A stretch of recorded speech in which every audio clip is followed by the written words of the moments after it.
Three different stretches of mountain happening over there. Okay, so the first one is called the Greater Himalayas. First one is called the Greater Himalayas.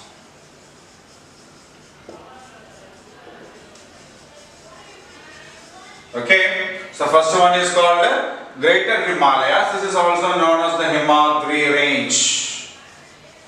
Okay, the Himadri range, that is the topmost layer in the three layers of Himalayas. The topmost layer goes like this. Okay, the topmost range of mountains that runs through the Himalayas is known as the Greater Himalayas or a Himadri.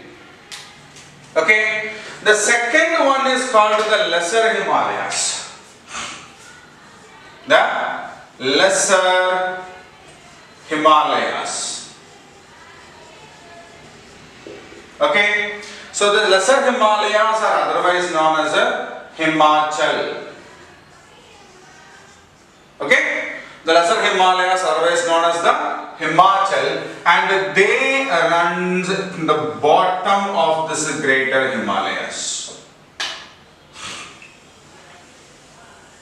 Okay, now the third one is called the Lower Himalayas. The Lower Himalayas or the Shivaliks.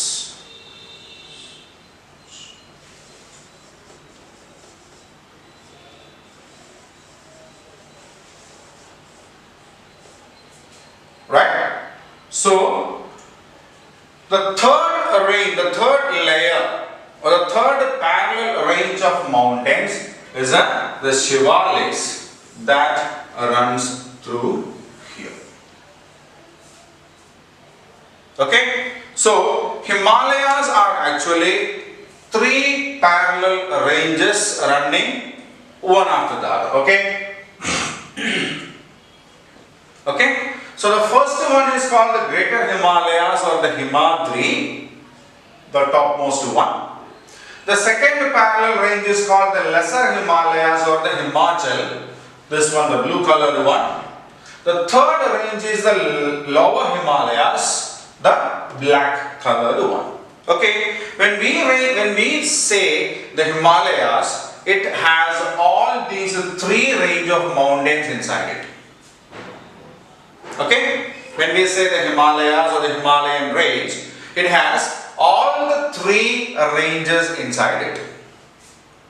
Fine. Now we will see about the Greater Himalayas. See, the Greater Himalayas are also known as the Himadri. Hima means snow, Adri means mountains. So Himalayas, the Greater Himalayas are otherwise known as a Himadri, the snow-covered mountains. These ranges all throughout the year covered under thick layer of snow. Okay, and it stands like a great wall. See, we have this almost in the border region of India. Okay, we have them here also. In this region also we have it. Okay, so they stand like a very tall wall providing protection for our country, and it also has many of the highest peak in the Himalayan range.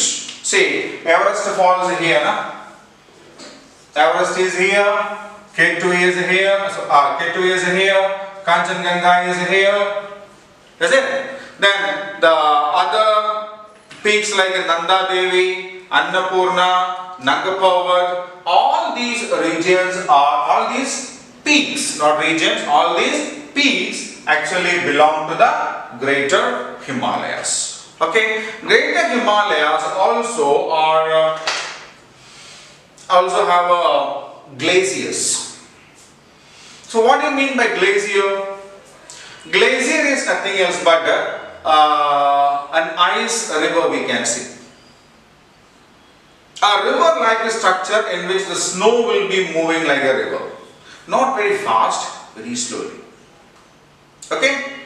So glacier is nothing else but an ice river. In simple terms, we can understand it as an ice river. It's very slowly moving.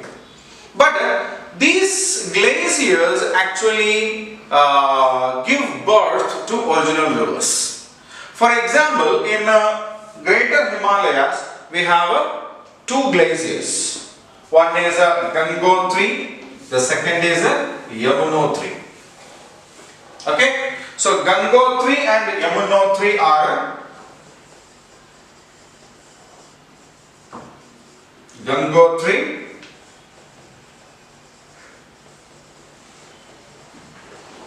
Yamunotri are two glaciers. Glaciers means a very slow river of moving ice. Okay, so these two glaciers, actually the river Ganga originates from the glacier Gangotri. Okay, in the same way, Yamuna, the river Yamuna originates from the glacier Yamunotri. It actually falls in this region. Yeah. Yamuna actually comes like this, and Ganga comes like this, and then they will join. Yamuna will come and join Ganga.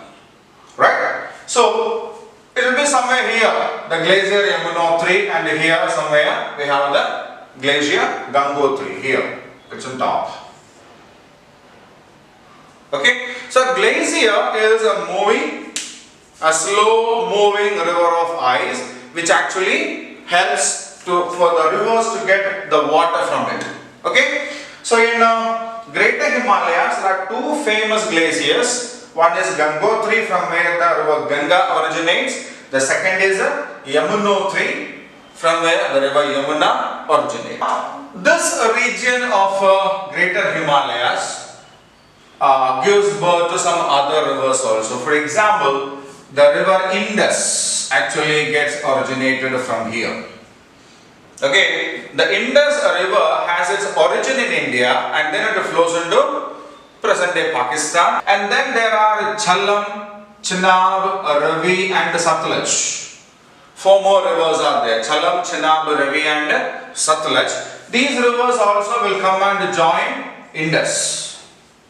Okay, so Indus, Jhelum, Chenab, Ravi and Satluj are west flowing rivers from Greater Himalayas or the Himalayan range. Okay, Indus, Jhelum, Chenab, Ravi and Satluj are the west flowing rivers, whereas there is another river which originates somewhere here.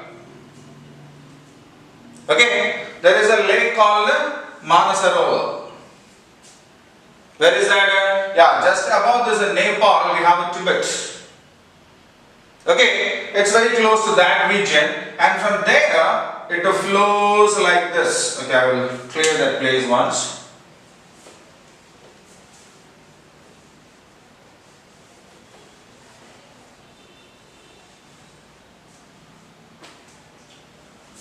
So here we have Manasarovar Lake. Okay, and very close to that, Brahmaputra river originates and it flows like this, and it reaches almost Arunachal Pradesh. We read earlier, when the Himalayas reaches the Arunachal Pradesh region, it becomes a shorter mountains, isn't it? So there is a gap in between the mountains through which this Brahmaputra river enters India, and from there it flows and joins Ganga. Okay, so Ganga and Yamuna are the two major rivers that originates into India, in India itself, from the Gangotri glacier and Yamunotri glacier. There are some other glaciers also present in this region, from where the west flowing rivers called Indus, Ravi, Jhelum, Chenab and Satluj are originated, and there are glaciers over here from where river Brahmaputra also originates. Okay, so this is about the Greater Himalayas. So Greater Himalayas are also known as Himatri. It is the topmost range of Himalayas. Almost all the tallest mountains are found in this region. It's a very tall and wall-like structure gives protection.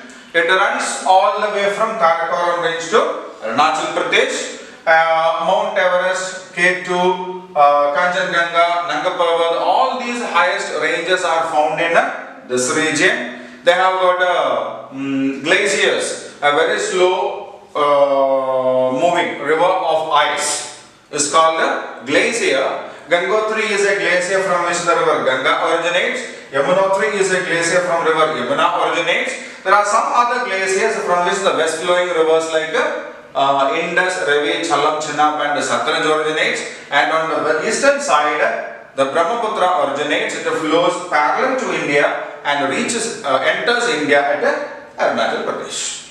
Children, so that is for the day. We have learned about the Himalayas, the major physical features of India, where are the different features located, and a bit about the northern mountains, the first range of Himalayas today. The other two, the lesser Himalayas and the lower Himalayas, we will do it in the next class, and the exercise part also we will do in that session itself. Okay, so till then, take care, bye.